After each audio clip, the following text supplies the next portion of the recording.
Hey everybody, welcome to What Drives Us, episode 292 for September 19th, 2018. I think it is 2018. I'm confused. There's so many big numbers now, you know, episode 292, 2018. I get lost. I was an art major, okay? Big numbers confuse me. So let me just stop rambling, introduce this crew, and get this show on the road because we have a ton of cool news this week. My wingman on this show, you unfortunately will not see him, but you will hear him. He is traveling and in the city of brotherly love, Mr. Tony Schaefer. Hey, everybody, coming to you on the audio side of Philadelphia, experiencing crappy hotel Wi-Fi, which is why I've turned off the video so I can do better audio, so it's not stressed out as much. So, and just in case you're wondering, we did do a video check before the show. Tony is not in the bathroom. I wasn't during the video check. That's correct. Just want to check that out. Our man in Canada, he drives a pretty red Model 3, a Volt and a Bolt, and God knows what else. Mr. Diete Pepsi, Mark Coughlin. Tough to drive 4 cars at once, but I managed to do it. Right? Hey, welcome everybody. What's that? My drink of the day. There we go. Yes. Powerade. It's blue and it has no calories, but it has lots of fun trace elements in it. It'll show up in a CAT scan later. Thank you. Yay, autopsy. Wow. Always look on the bright. Okay. Speaking of always looking on the bright side of life, our man in the Pacific Northwest, he still hasn't driven his Model 3. It is safely tucked into his garage, waiting for its protective vital prophylactic. I like to think of him as Mr. Patrick Connor. Yes, 5 days until it goes in to get the paint protection put on. So 5 more days. And then it's going to take them a couple days to do it. So another week until I can say we have a Tesla Model 3. I mean, I have it. It's in the garage. So I am an unabashed Tesla fan, toting the T-shirt, unlike Tony, who, as far as I know, is topless right now. Oh, why did we have to go there so quick? There was no need. Tony's probably bottomless. Ouch! In every show, but this show, I'm willing to bet I'm not. You know what? We're all sitting on this hotel furniture. Oh. Let's not go there. Let's think of something pleasant like the beautiful community of Boulder, Colorado, home of our final panelist this week, our technical expert and guru at boulderhc.com, Mr. Paul Guzik. Hey, everybody. Glad to be back. And if I hide this right, it says Russell Pale Ale. But it's actually some other Russell, but we'll give Russell Frost credit. Thank you. From the Telluride Brewing Company. Thank 1974. Yep, that's the year you were born. I'm pretty sure, right, Russell? 1974. Let's not. You know what? Let's not talk about that. Let's not talk about that. Let's get this show on the road. First things first. I watched a video this weekend and I was blown away. I really enjoyed it, and you guys all know how critical I can be about things. Yeah, I know, Mr. Positive. No. Mr. Always look on the bright side. I watch it, and this is episode 5 in Tony's series of hypermiling, and entitled "Music in Hypermiling." And Tony did a really good. I mean, he's making my videos look bad, and that's the part about this that I hate. Tony, can you tell it? Just a bit? Wow. Okay, he's got the green screen background, he's got the gestures, he's got the graphics. I'm just a talking head. If you have not been to youtube.com/whatdrivesus, watch the hypermiling stuff. At least look at episode 5 and let Tony explain to you how music impacts your driving style. And for a little more on that, Mr. Voice Only in Philadelphia.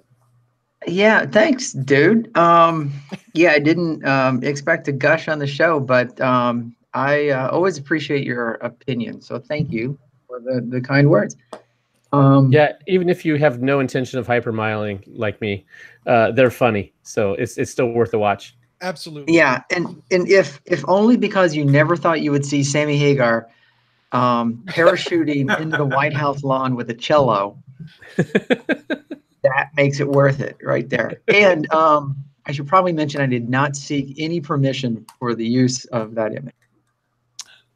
Oh, Jeremy great. Hagar and ask him. Yeah. I can't wait for that letter from our attorney.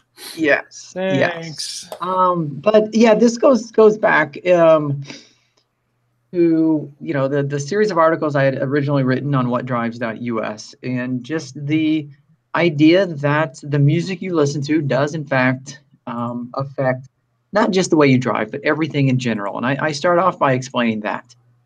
I always enjoy going into stores and actively, evaluating the music that they're playing. Now that I understand the effect that music has on human behavior, and it is really interesting how people and places use music to affect you. So this whole video was around how you can use music strategically to sort of, I guess, affect yourself. But not only does music do it subtly. Fast music makes you drive fast, and slow music slows you down, and whatever. But also the fact that music can be distracting. If you're listening to sports radio, you're now focused on what the people are talking about, and you're not focused on the drive or hypermiling in general. Basically everything is in the video there. But I find it interesting. I always find human behavior and the psychology of things extremely interesting. And that's why I wanted to start with music in particular. Like I said in the video, if you're not paying attention, if you're distracted by the music, or if the music is affecting you in ways that you didn't expect, then you can't possibly be, putting your full attention toward the road. Absolutely. Do watch the video, youtube.com/whatdrivesus. It's let's see, it says 05. Oh God, I just closed that window. It's 05 music affects your driving. Okay, thank you. Do watch that. Thank you, Tony, for that. By the way, again, really dial it back. And that's hot off the presses too, right? Yeah, it's brand new. Yeah. Brand new. And then you can go back and watch the other 4 episodes if you decide that Tony's more entertaining than I am, which will break my heart. So go ahead. Go ahead. Reject me and take Tony into your arms, because I know I'm not lovable. I know I'm not lovable. Speaking of not lovable, I got some shit to talk about this guy named Elon Musk. Your hero. Elon, just a couple days ago, reared up on his hind legs and was tweeting about collision repairs and said the usual Elon bullshit. Let me read it in Elon's defense here. So, quote, Elon says on September 16 at 1:20 p.m., quote, Tesla is bringing most collision repairs in-house as outside firms take weeks to months for repairs, driving Tesla owners and us crazy. A little bit later on, he said, exciting to see some Tesla collision repair operations already completing within 24 hours, aiming for same day soon, then under an hour. And at that point, I just went, you know what, Elon, just eat shit. Okay, come on. This is ridiculous. We know, number one, the problem at these collision and paint shops isn't because they hate Tesla or they're slow or they're horrible people. It's because, does somebody else want to say it? Can't get the parts. Can't get the fucking parts from Tesla. Yep. And even if Tesla could do it themselves, which I can't see how they'll be doing it anytime soon, they can't get the parts. They can't get trained people. The whole collision and repair industry is short on staff nationwide. So I just don't see how they're going to be able to pull it off. Yeah. Let me read just a couple more of Elon's tweets to see how far off the rails he went. Another tweet from the same day, September 16th, goal for repaired car to be better than before accident. Should always be true if damaged used parts are correctly replaced with newer parts.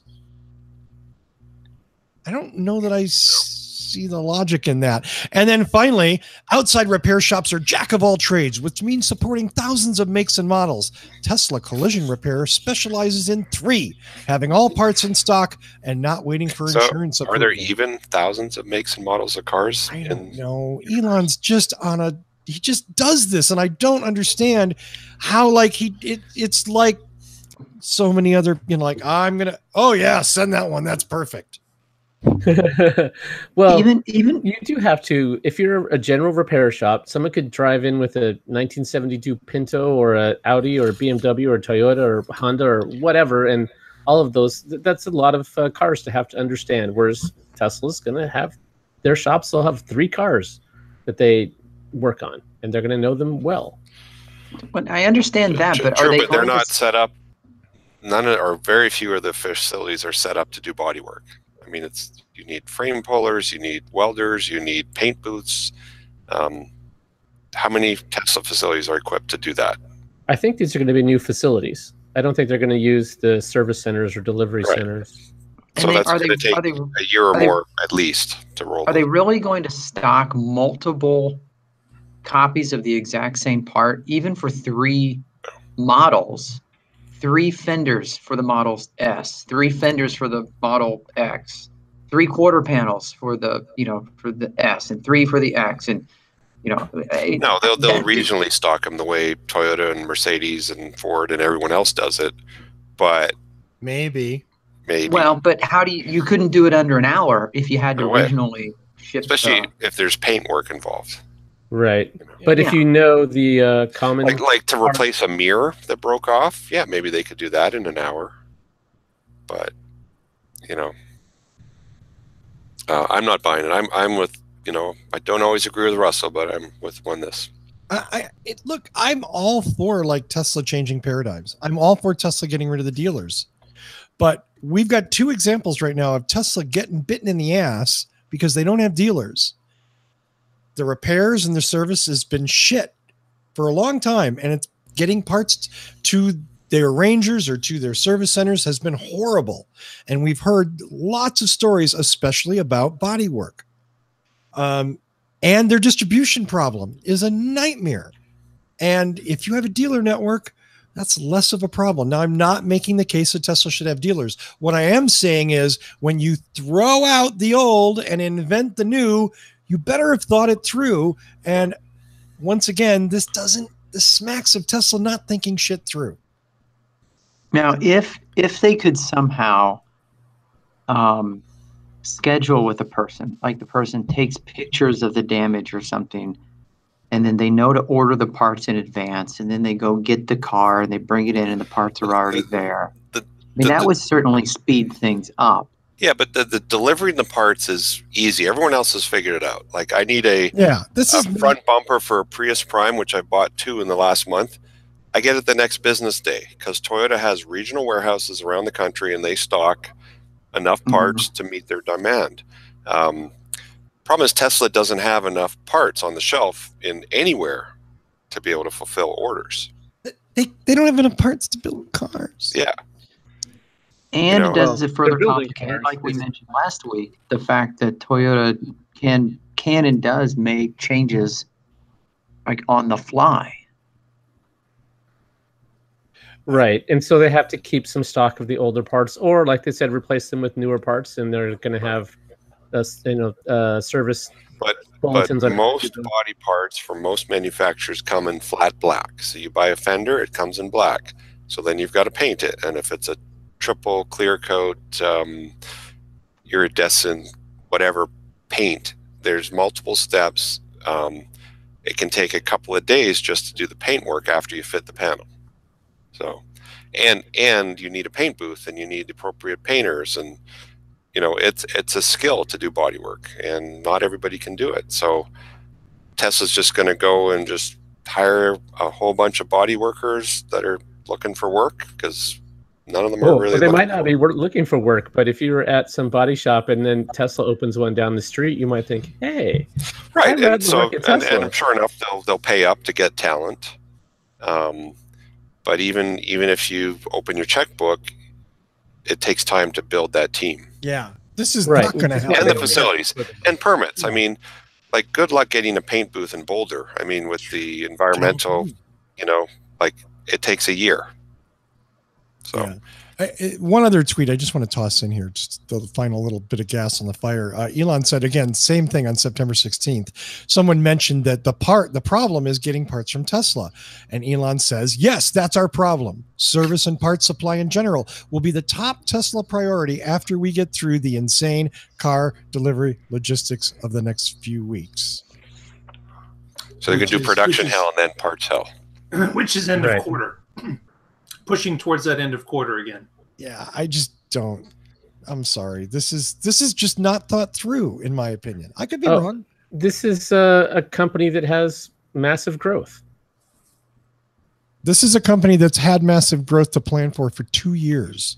And they're ramping as fast as they can. Otherwise, they would have delivered another 100,000 cars this year if they could have, because they had demand for them. But they're reacting. Right, they're worrying about delivering new cars and not supplying parts for old cars. Obviously, the new car is their priority. Right. They were supply constrained, and that's the choice they made. Yeah, absolutely. Okay. And now they're getting bit for it, and they'll adjust. Yeah. The United States Security and Exchange Commission put out a press release today, interestingly enough, yesterday.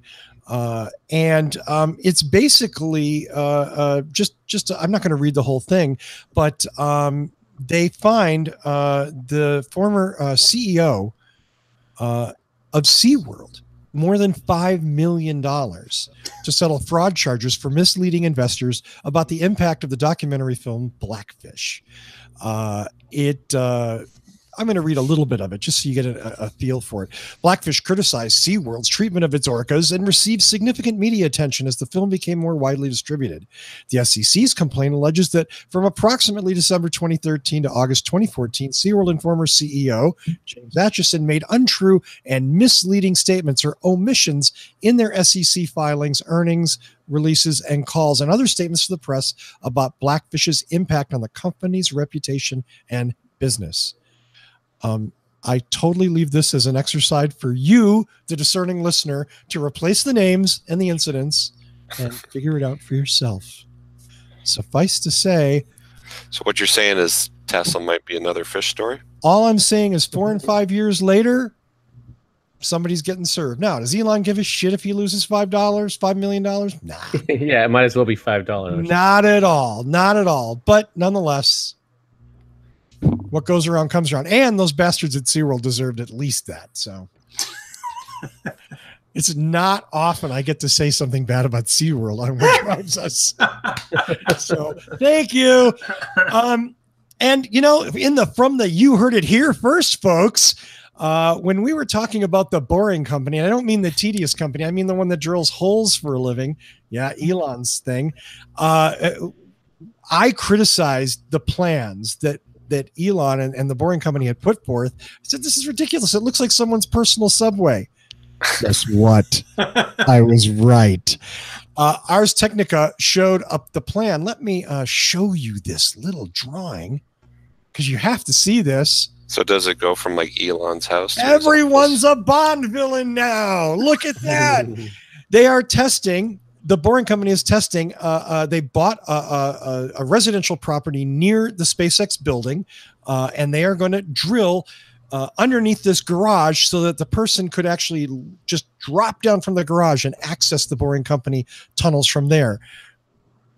As I've said all along, this is the plan. It has nothing to do with public transportation. It has to do with private subways for a few people who can afford it. Yeah, I'd like to see the price tag in that elevator. It's just sad.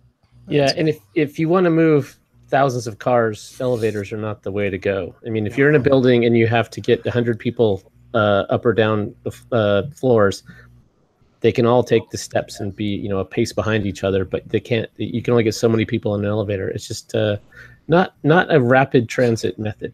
No. A lot of transit systems have this thing called an escalator that works pretty well for moving people. It's amazing. Right, but isn't the idea here that this is like you would have it your private elevator at your Yes. private garage. Yes. Right. So So it wouldn't be that gets back to the point of how many people can afford that. Yeah, Exactly. Montgomery Burns and like 3 other people. Yeah. Well, you know, in Los Angeles, there's actually probably quite a few people that can and might be willing to pay for that. But again, it's a private subway. It's not, there's no public aspect of this whatsoever. It's impractical on that level. It doesn't scale. Well, if you do this for your own private garage, I'm sure you have to allow the public in to use your elevator when you're not using it. Right. Just leave your garage door open. Right. You'll be fine. Right. Oh, the kids Well, fell it's down like- the elevator again. Damn. Has anyone seen the video of there's a high-rise condo tower in Singapore where it has an elevator that brings your car up into your living room? Oh, no. Yeah, I've seen that. and it's like, so how many people really need to bring their car? I guess if you have a Ferrari, you want to show it off, but like just to get your car to the street takes 20 minutes, you know, because they've got to load it up and pull it down. And, you know, it's like, how about having a parking garage with an elevator that goes to the garage and the valet can bring it up to the street? It's Yeah, and stupid you know rich what? people stuff, Yeah, basically. and looking at this picture again, here I'm going to put this back up because the one thing that is well, Here, I Tony, thought I I got was going to I put got it. this up. No, you're Okay. fine. Just make your point. It's on the screen now. So the picture shows the garage and then a little jog horizontally. So that's kind of assuming that the boring hole is relatively close to your garage. And we know that's You not going just to be move the your case. home close Yeah, to this. you just build the home Right. close to the hole. Oh, Yeah, that's so- what it is. You Yeah, simply the property relocate. value for houses near the tube here is going to go up big time. Yeah, and you're super rich, so you don't care. Right. I mean, I know who this is for. It's for Elon. It's That's not what it's for me, for. right? It's for Elon. It's the Malibu route. It's we want to go to the Dodger games. We need to get to Lax.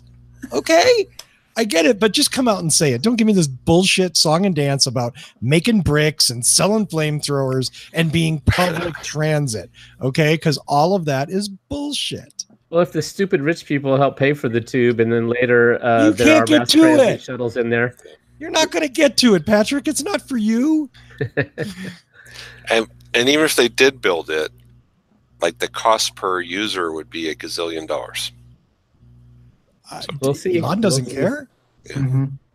For him, I mean, I get why, but anyway, I don't want to beat that up too much. And I got Well, we're beating up on yeah. Musk and crew. I want to go back to the just one comment on the last story there on the Blackfish reference.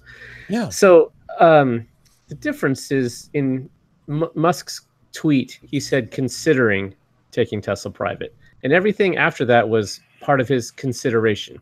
There were no promises. There was no the stock's going to do this or that statement. So it's a non-issue as far as I'm concerned. There you go. Yeah, but he said funding secured. Right. And he talked about why he thought that was secured. And I think they'll have documentation for that. I think the attorneys are going to deal with this. Yeah. You know what I mean? And it will be interesting to see in probably 3 years who gets dinged for what. And then we can go, oh, damn, Patrick was right. Oh, wait, Russell was right. Or Paul was right or something. You know, Yeah. I just, We can put a beer on it and then we'll forget by 3 years from now. I think you already owe me a beer for something this week. I don't know what. I just feel like you do. Speaking of owing me a beer, that's interesting. I don't know where you're going with that. Yeah. So we've talked a little bit about Harley, and because I'm a big two-wheel fan, and Harley's going to go electric. And I sort of ranted, just a personal opinion. I don't have any evidence for this, that I think that's just about as stupid a plan as possible. Harley is exactly the wrong company to go electric.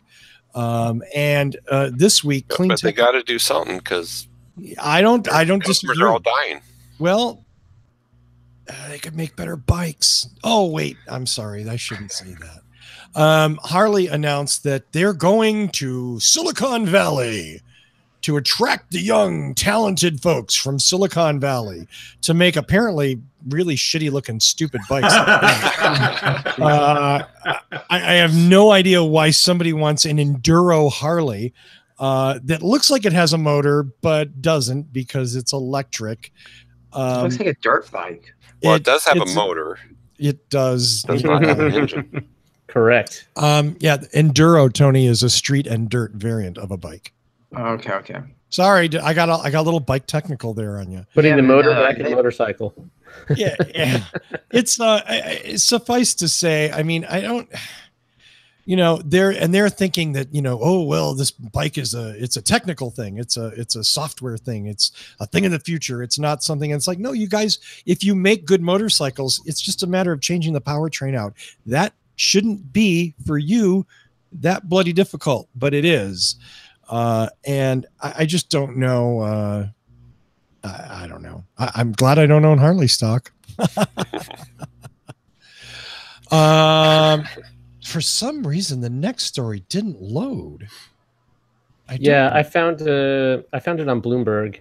Oh, did you? A better version. Thank you. Yeah, because that one was giving me. I didn't have this the first time. Do you have the link, Patrick? Yep, I'll post it in the. Thank you. The next story is about a company that, interestingly enough, did secure funding from the Middle East. See, I wonder where that secured funding went. Yeah, look at that's so convenient of you. Very cool. I'm going to write the SEC right now and tell them. Right, exactly. They stole it from Elon.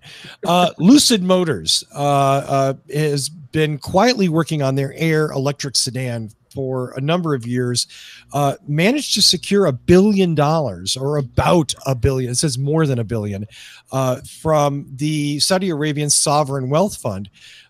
And that's obviously huge for them as they go to begin production of the, thank you, Tony. As they go to begin production of the Air. It's a gorgeous car. And from what I've heard, the prototypes drive really well. I have not had the privilege myself, secondhand information, but people that I know have driven it and say it's actually an amazing car. So cheers to them. I've also heard that they are kind of the most real of the Tesla killers that are out there. Yeah, and I don't know that they care about making a Tesla killer. I think they're just trying to make a really good electric car.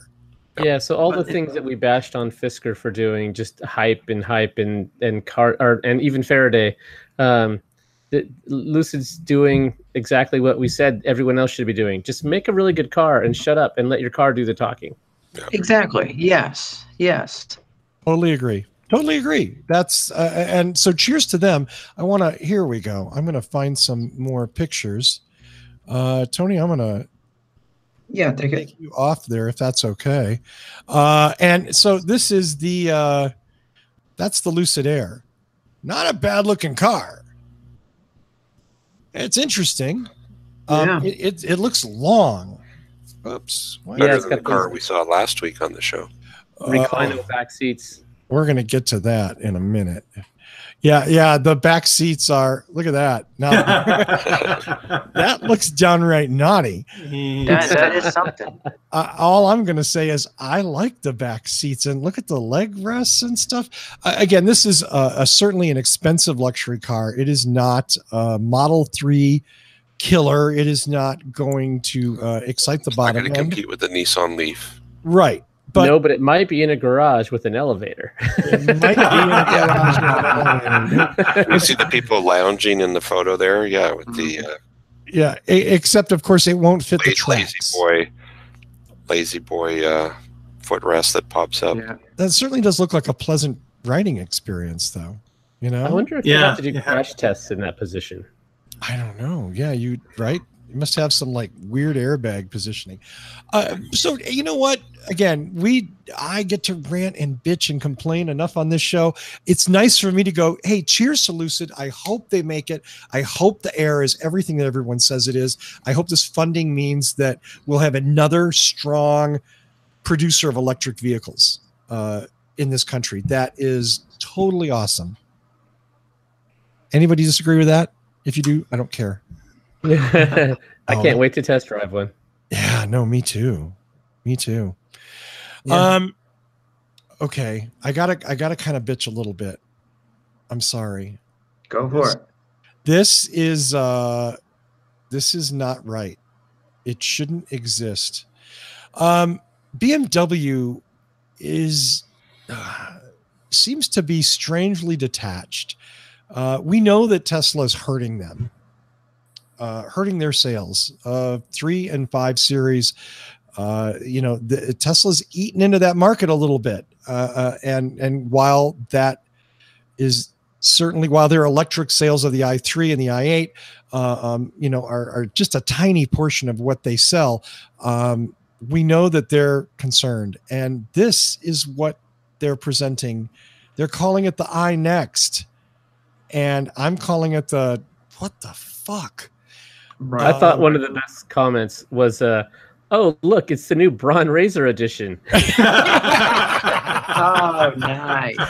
Nice. I don't. Oh, show title: Braun Razor Edition. I'm writing that down. I actually think Braun would never design something this ugly.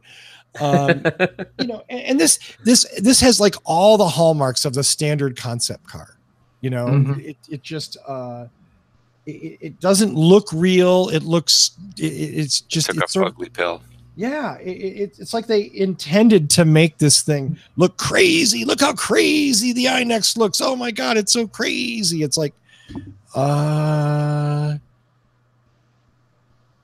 the steering wheel, of course, that no one actually makes in real life. Mhm. Oh, look, it's what the hell is that? The whole back is like a kiddie play area. It's carpeted. They just sprayed it with Wow. shag. It's wall-to-wall carpet. Yeah. Wall-to-wall 70 shag. Oh my God. Okay, that's like, yeah. What is that back seat made for, folks? Quick. Bow, Yeah. chicka, wow, wow. Yeah. Bow, chicka, That's wow, what I'm talking wow. about. There's the car getting its. I don't know. Does anybody think that I'm being too mean to the iNext? No, actually, I think that tube is the photon torpedo tube that it's going to be shot out of. Yeah. Maybe. Or is it an entrance to the boring companies? Oh, no. That's right. It's the first entrance. Is it BMW? Is that the boring motorworks? Apparently, if that's their answer to Tesla taking some of their business, they are doomed. They deserve to Doomed. yeah. Yeah, they deserve to die a very, very not nice death. Tony, I bet you have a happy story. Yes, I do. And I'll be happy to put up the pictures for you. So I was having a discussion with a coworker last week, and he was interested, so I thought, in electric vehicles and hybrids and plug-ins and all that stuff, but he just kept going back to the impracticality of battery electric vehicles. They're not practical. They're not practical. And I couldn't convince him until finally he said, well, I live in rural Wisconsin and I need a truck. And then it turns out that just a couple days later, Inside EVs had an article about the Rivian electric truck that's supposed to go on sale in late 2019. And so I sent him this article and said, here's something that we were talking about. Now, if these specs hold true, the truck is expected to cost between $50,000 and $100,000. And it says in the article, that's a widespread. But you know, a lot of the pickups cost more than 50 grand already. Yeah, That's true. Yeah. And the range, according to this, is expected to be up to 400 miles for an electric truck. That's when you fill the bed with batteries and you have no payload. Yeah, maybe. Yeah, I don't know. Again, I don't know how this is, but we know that trucks usually have a huge footprint. and hopefully a lot of space where you could put something like that.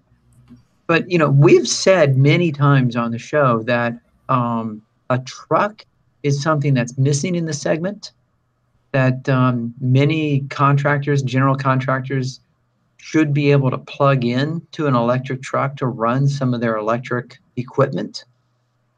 And yeah, it would be great to get a electric truck on the road, get it in the hands of some of these people, and then maybe, just maybe, we could get some of them to convert and be on board with electric vehicles. Yeah, we've talked about Via Motors on the show before. They have a plug-in hybrid truck. I'm not sure if they're shipping yet or not. They're not.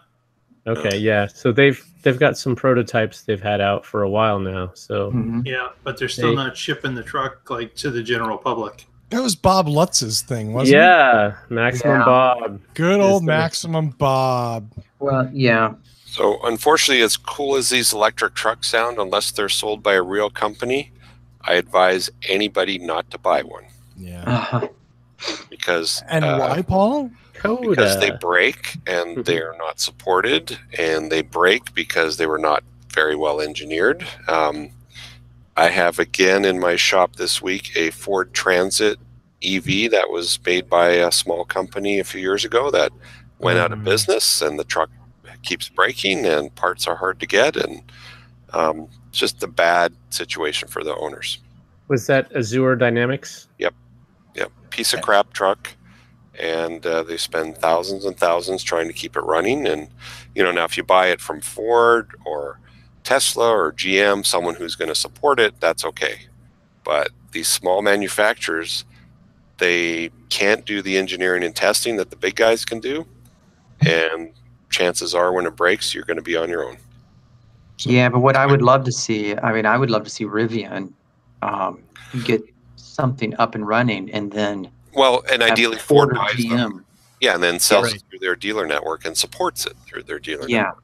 Yeah. I would love to see them get bought out by something. And what's really cool is in Bloomington Normal, Illinois, is where they manufacture the iMev, or used to, and that is where these Rivian trucks are being manufactured. The iMev was such a great piece of engineering.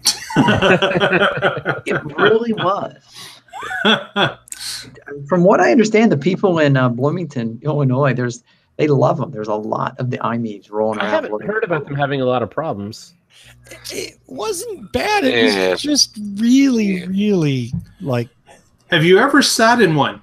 I've driven one. I have too. Yeah. And have you noticed how the doors are almost like paper mache? It doesn't seem like it meets U.S. crash standards. It doesn't. It doesn't at all. You do not get a feeling like I am safely ensconced in a. But it was like 10 grand. Come on. I mean, again, these low volume production cars are just a bad answer for most people. I had a customer call me last week. He bought a Fisker Karma, one of the old ones, and it's broken. And no one wants to fix it. No one can get parts, you know. So where do you get parts for that? Well, that's the problem, you know. So again, I hope these truck guys come up with some cool stuff, and then Ford says, you know what? They've got something that's ready for market. Let's tweak it a bit. Let's sell it through our dealer network. Let's provide support and parts for it, and that would be great. Paul, I thought for sure you were going to say they come out with a truck, something really good. Ford looks at it and says, hey, you know what? I bet we could screw this up. Yeah, because that's why Via Motors brought Bob Lutz on, because they want to get bought by GM. And Rivian's using the Ford F-150 as their rolling chassis because they're hoping the Ford buys them. Yeah, maybe. So, forgive me. This is my screw up. I should have used this as part of my rant earlier, but I'm going to go back on the Elon Musk train because, gosh. Oh, that means I get to go back too. All right, sweet. You get to go back to go back to reading your comic books during the show. That's fine, Patrick. There's Harmon right there behind me. this tweet caught my eye this week, and I want to just, and it says from Megan Gale, who's at Megan Gale on Twitter, there are 42 Teslas sitting at the Union Pacific Railroad SLC, that's Salt Lake City. My car is one of these. I've been told I was getting delivery on the 8th and the 15th and the 20th and the 22nd, and now my delivery has been delayed indefinite. She tweets to Tesla and to Elon, please make this right. And Elon responds the same day, hey, cheers for that CEO one-day response. Sorry, we've gone from production hell to delivery logistics hell, but this problem is far more tractable. We're making progress, should be solved shortly. I leave it to you, our very astute viewers and listeners, to make your own judgments about that. And panel, any comments? Well, yeah, that gets back to when you're under rapid growth, these things happen. Yeah, but they knew they had this many orders. They knew they were coming off the production line. They could have ramped up delivery consultants, whatever they call them, to be in position to go and deliver the cars. Well, so there was a story about this, and they said that the train company wouldn't release the cars. Oh, because they didn't get paid? Right. Yeah, there was some concern about their payment. And then you have to wonder, okay, did Tesla just miss a payment? That's possible. They're like they said, in delivery hell. There's a whole lot going on, and I'm sure they're understaffed. Or did somebody decide, hey, you know what? I don't really like Tesla. Let's just see how we can screw with them. I don't know. Oh, we'll come see. on. No. We've totally let you get everything else, but not the like big oil is fucking with Tesla. We've talked about how there are real shorters out there who stand to make a lot of money if they can tilt things in their favor. I'm not saying that is what happened, but I'm saying you can't ignore it as a possibility. Yes, I can. Yes, I can. I can tell you that sometimes those people do want to cause Tesla pain and go out of their way to amplify it. I totally get that. Right. But most of these problems that the ones we're talking about tonight are problems that started at Tesla and haven't been addressed by Tesla. I mean, if the railroad had a deal to transport cars and release them when they got paid, that's it. I mean, they transport tons of stuff every single day. You don't hear about other company stuff being held for hostage. The story has a happy ending. Megan got her car yesterday. Yay. She's very happy with it. She loved her car. Thank you. Blah, blah, blah. She said, good for her. And I'm glad she got her car, and again, so the moral of the story, if you want your car on time, tweet to Elon and you'll get it the next day. Yeah, that's sadly, like everything, that's how you get action from Tesla Inc. is tweeting to Elon. Not maybe the best business model there. Not exactly scalable, is it? Now that Elon could be busy on the factory floor, so that's not a great plan. 120 hours a week working. He's got to put down that wrench to right to retweet back. Yes. Yeah. So here's what I propose that Tesla should do now that free supercharging is gone. Yes, sir. From the day that you put down your reservation dollars to the day that they hand you the key fob or whatever, that you take ownership of the car, however many days that is, that's how many days of free supercharging you get. What do you think? Not a bad proposal. Yeah. Sure. Why not? I mean, you give away Tesla money that it needs, but I don't disagree that it's not. I think it's a fine idea, Patrick. Yes, you should accommodate customers who spend a lot of money with your company, and you should do what you can to make them happy within reason. Sure. Absolutely. Right. They say loyalty begets loyalty, and here that you've given them your money, you're waiting patiently, and if they pay you back with the same number of days, that seems fair to me. Sure. Absolutely. Hopefully the final time I'm going to use the phrase Elon Musk tonight. Anyone know who Vern Unsworth is? Vern Unsworth is an English person living in Thailand. He was the one that Elon has repeatedly accused of being a pedophile and taking a child bride. And as it turns out, this week, Vern said, I'm tired of this bullshit, and filed suit. He is filing suit in California and filing suit separately in England against Elon Musk for defamation. And I actually read the complaint, and ouch. I'm glad I'm not on the wrong side of this. Once again, that we have a new way to describe embattled Elon Musk. Because this is not coming from a shorter or from an oil company shill or from anyone else. This is coming from someone that Elon went out of his way to fuck with for no really good reason other than Vern insulted Elon first. Right, which doesn't make it right, but is what opened the door. So the way you said it was like Elon just picked some random dude and started talking shit about him. I said, Vern said he could take his mini sub and shove it up his ass. And Elon called him a pedophile and a child rapist and then apologized. And then weeks later, did it again. So I'm going to give Vern the pass on this. So how much is the lawsuit for? I had heard that it was $70,000. Well, you have to sue for a minimum. I've heard that the amount they're actually suing for is $58 million. But to file a suit in the district court, you have to say that it's at least $75,000. Oh, okay. They have not officially named an amount, but $58 million was the one that I'd seen tossed about. It's a bit of a wide variant. Wow. Well, no, again, when you file suit, you don't have to, when you file the initial suit, you don't have to give them the exact amount you're filing for. You just have to declare that it's going to be at least this amount to qualify for this district court. Does that make sense? Okay.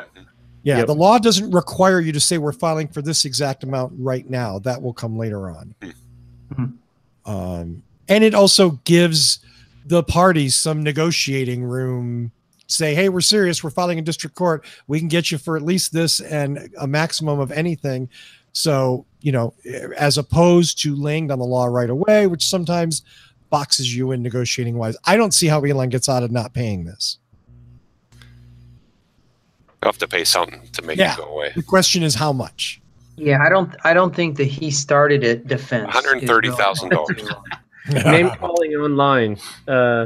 This is what our legal system has come to. Oh, is this the fault of the legal system? Oh no, it's maybe an abuse of it. I'm not saying it's the legal system's fault.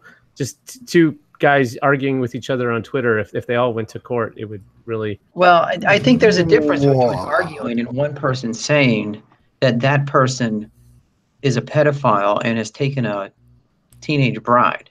Well, now, okay. Now, did he really say pedophile, or just was he saying Pedro and spelt it wrong? Could have been. You need to be on Elon's legal team. 2 weeks ago on this show, the autocorrect kicked in the wrong way. Yeah, that's right. Blame it on autocorrect.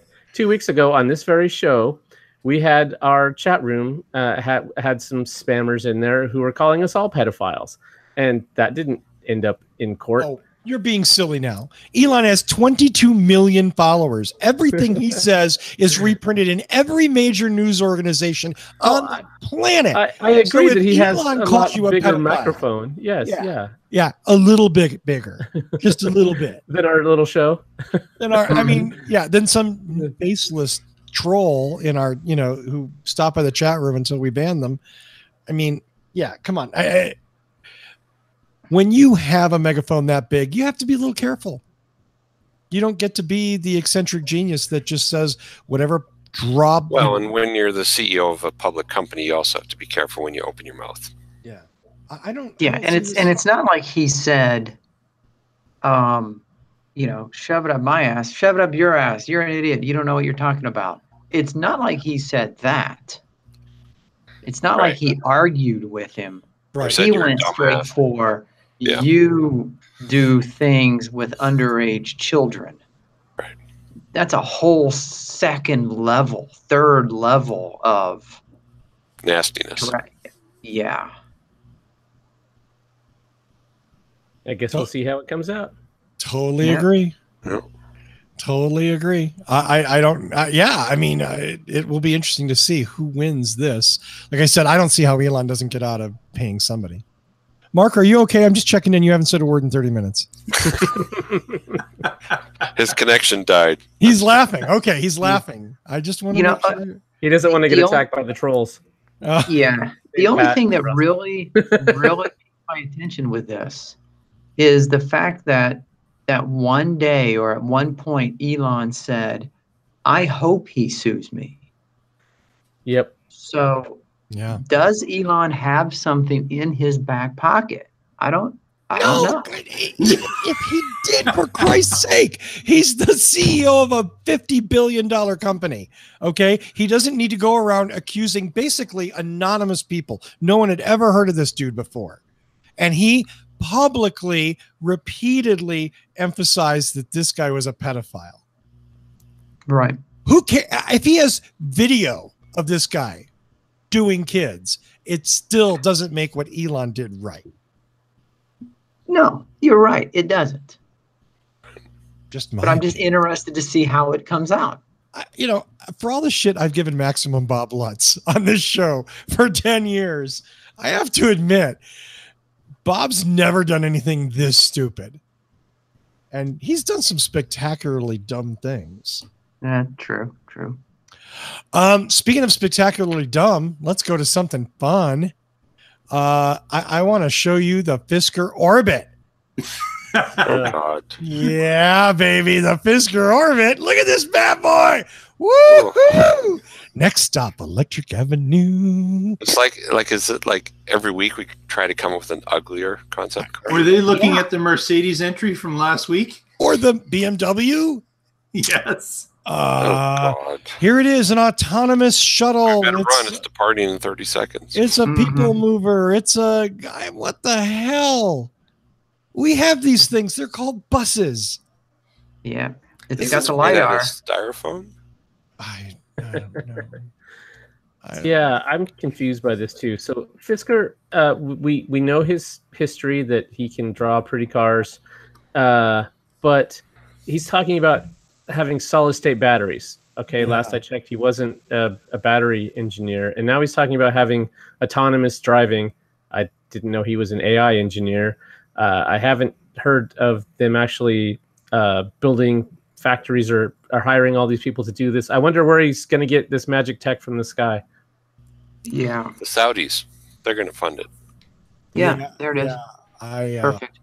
I think the answer to that question is this is going to fail just as badly as the last one did. Yeah, I mean, this whole thing is, basically Fisker is planning a fully buzzword car that is automatically buzzword and will buzzword with the buzzword, and the kids are really going to buzzword so that you can buzzword. Right. Is this an attempt to raise capital and it's just press releases to that end, or clickbait? Or does he just want his name in the press? Or I don't know. What's the reason? I don't know. Hey, look, I'm still alive. Right. Yeah, don't forget about me.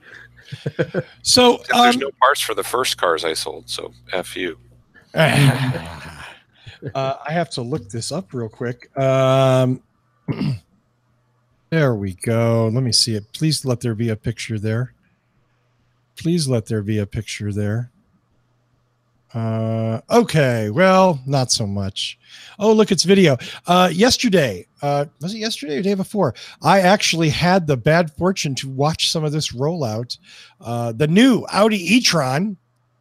This is the new all-electric from Audi, and Audi repeatedly, in between them telling us how great they were, Audi told us that they're going to do things with electric that nobody else has done. I'm not really sure what that is. This looks like, to me, at least from the exterior, just a pretty boring Audi that's electrified. Hey, there it goes. It's got a grille, and that's important because electric cars need those. Right. Maybe their shtick is they want it to look like a normal car.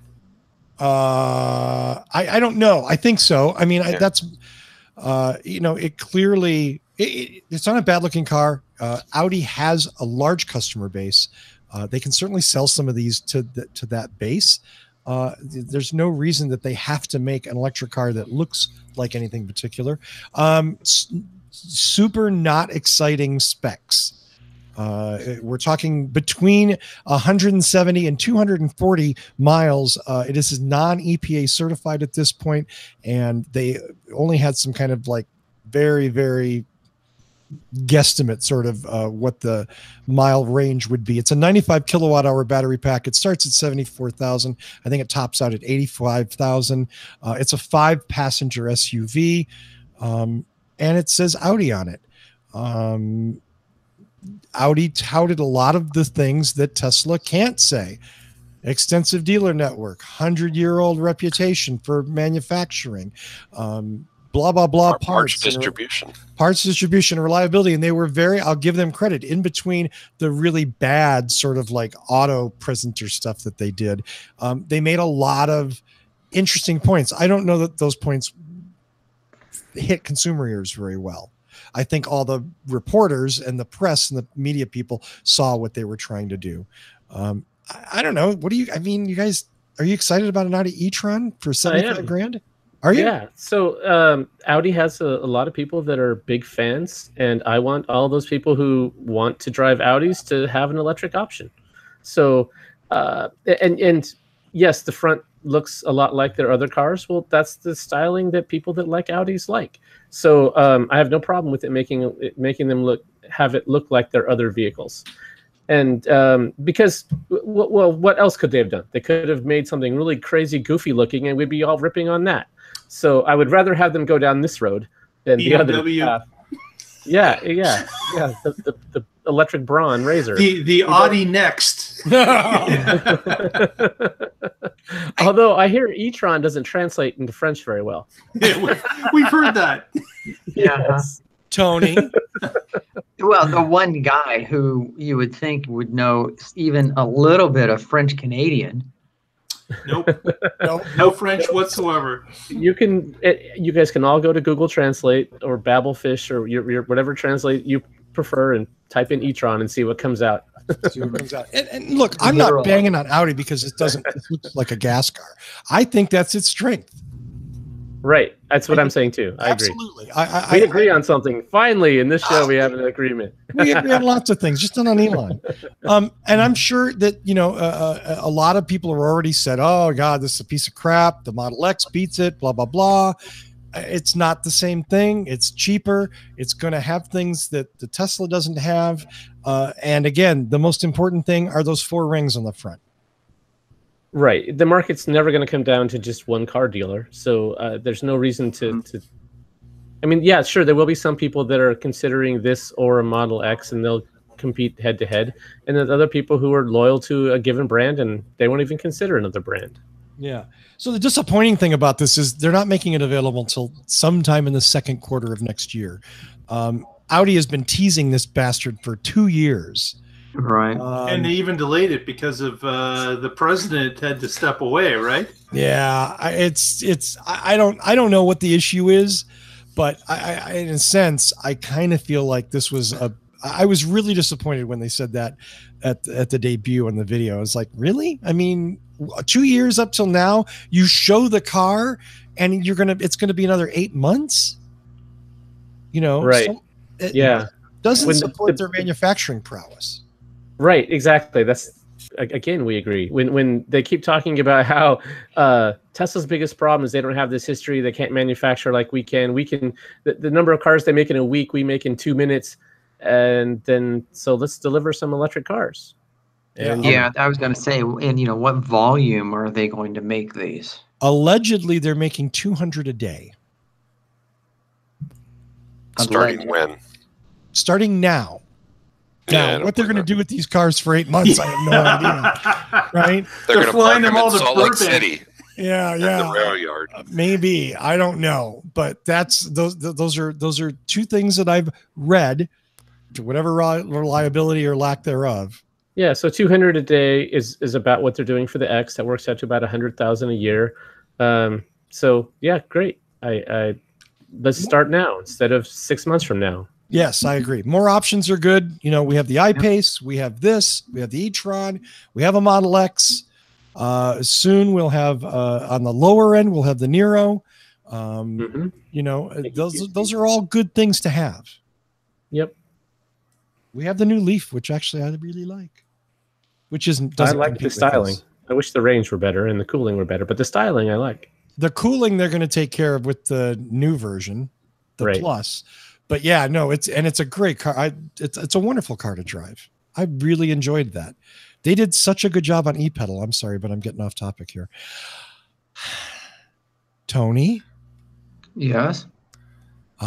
You have a story about another German company. Which one is that? Do you I want just got me to the end of my list of stories. Yeah. Oh, was this yours, Patrick? I'm sorry. No. I said I just ran. I guess there is one more on the list. Is there? Yeah, there is. Right. So Electric reported this week. We don't usually cite Electric, but anyway, Porsche unveils its plans for electric fast charging stations, electric pit stop. Porsche is going to deploy these 800-volt charging system stations. Let's see, modular, working up to 36 kilovolts. What? It doesn't say how many they're deploying, though, does it? I don't remember this article at all. Wow, how drunk was I? I don't know. Deploy a network of 500 EV charging stations in North America in time for the Taycan next year. Yes. So do they even sell Taycan, in North America? Well, the Mission E allegedly and the Taycan are both going to be sold at some point soon. I'm not sure why Porsche feels the need to deploy their own network of chargers, but okay. You know, okay, why not? Because it's a stupid idea. It's probably not the best use of capital they have, but I mean, first of all, Porsche is part of the VW Audi. Right. So why not put in a charging network that all the brands could use to stimulate all EV adoption, not just Porsches? Well, interestingly enough, during the Audi presentation, they mentioned that there's going to be a whole network of chargers conveniently installed by somebody called Electrify America. Okay. Who is VW. VW, who owns Audi and Porsche. So this guy, maybe these are being paid for by Electrify America too. I don't know. I didn't think that they were allowed to pump their own. So maybe products. that's what they did. They got their knuckles slapped with Dieselgate to build electric chargers for their vehicles, but they're only going to work on their vehicles.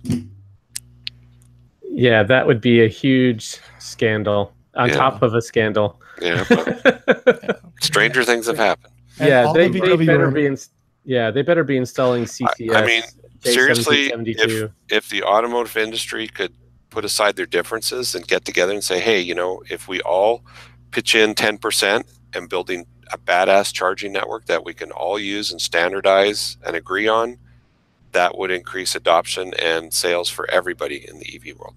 Mm-hmm. But how do you get them in the room to do that? Right. So that's what SAE is supposed to be. And then you end up with things designed by committee that doesn't do anything great. It does everything sort of. But let's go back 100 years. Imagine if you bought a Chevy and you had to go to a Chevy gas station to fuel it. And if you bought a Ford, you had to go to a Ford gas station to fuel that one. Right. Like, that would not have helped the auto industry. Not at all. Right. So all you auto industry CEOs that are listening to our podcast, call each other up, figure this out. Yeah, work this shit out because it's for your benefit. And the consumer's benefit. As a photographer who lived all his entire life in worlds of proprietary equipment that didn't work on each other pointlessly, I know exactly how tedious that is. So should Tesla allow non-Tesla vehicles to plug in? They already offered. Yeah, they have made that offer. And I just saw something on Twitter. An electric startup was saying they wanted to take Tesla up on it. Yeah, the Bolger group, the ones that are making that four-wheel drive brick. That very large four-wheel drive vehicle. Huh. Yeah, so we'll see if Tesla actually takes them up on it. Yeah.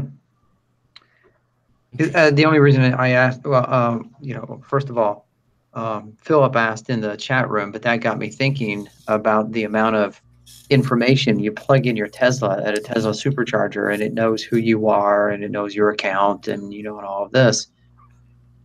Yeah, but they could just make, if you're a non-Tesla car, you have to have a protocol and talk to the network, and right. I mean, they could make it work. Tesla could figure that out in probably minutes. Yeah. Right. So you would have to, if you make a car that's going to use the Tesla network, then you would have to make sure that you have all that protocol built in, you have all that connectivity built in, whatever's required to make it work is going to be part of the contract. Yep. Having had a Leaf and for many years driving around, I had a whole collection of membership cards, ChargePoint and Blink and EVgo, and I had 7 or 8 of them, and it was a real pain. And just now doing this road trip with the Tesla, I just pull up and plug in. It's so much easier. I don't have to get out an app or a card or tap or scan. The GE Watt stations, you had to, look, Russell's got a bunch of the cards. I don't even own an EV. And I have ChargePoint and EVgo. Right. And then Nissan tried to make it a little better in that they had one card that had 3 or 4 networks on it. And so that was a little better, but still you have to use the card instead of just plugging in and it working. That is the ultimate you want to get to, make it as easy as possible. Right, and the car knows who it is, and it could talk to the network and say, this is my VIN, this is my owner. Appropriately. Yep. Let's, Mark, I feel like you have one more thing. Kind of.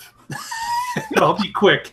No, you're good, man. We've got, we were talking last week about National Drive Electric Week, and our group held the largest National Drive Electric Week in Canada, and I just wanted to throw up a few photos of what happened on that day.